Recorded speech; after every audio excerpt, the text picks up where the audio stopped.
Sidang Jumaat yang dirahmati Allah Subhanahu wa taala. Jiran mempunyai hak yang besar dalam kehidupan seorang muslim.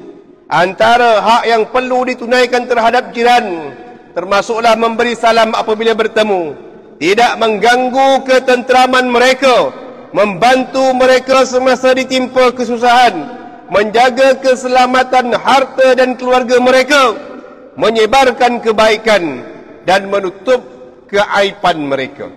Hak jiran terlalu banyak sehingga kan Rasulullah sallallahu alaihi wasallam pernah bersabda dalam hadis yang diriwayatkan oleh Sayyidina Aisyah radhiyallahu anha yang bermaksud malaikat Jibril selalu berpesan kepadaku berkenaan jiran sehingga kan aku menyangka bahawa jiran itulah yang akan menjadi pewaris hartaku.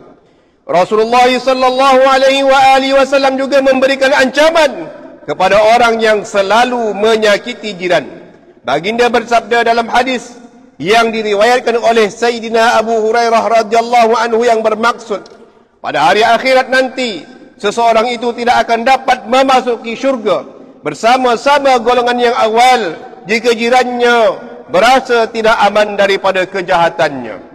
Betapa besar ancaman yang disebut dalam hadis ini bagi sesiapa yang menyakiti jiran, sama ada melalui gangguan bunyi bising tanpa kawalan, pembuangan sampah secara sembarangan, meletakkan kenderaan sesuka hati sehingga menghalang laluan, menimbunkan barangan buangan di hadapan rumah jiran, membiarkan haiwan peliharaan terlepas merata-rata membuang kotoran, menyebarkan fitnah atau mengadu domba yang meretakkan hubungan kejiranan.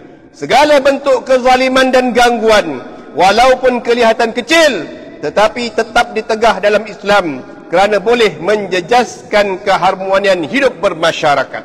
Oleh itu, marilah kita bermuhasabah. Adakah kita selama ini menjadi jiran yang membawa ketenangan atau sebaliknya ditakuti dan digelar sebagai jiran pembawa bencana?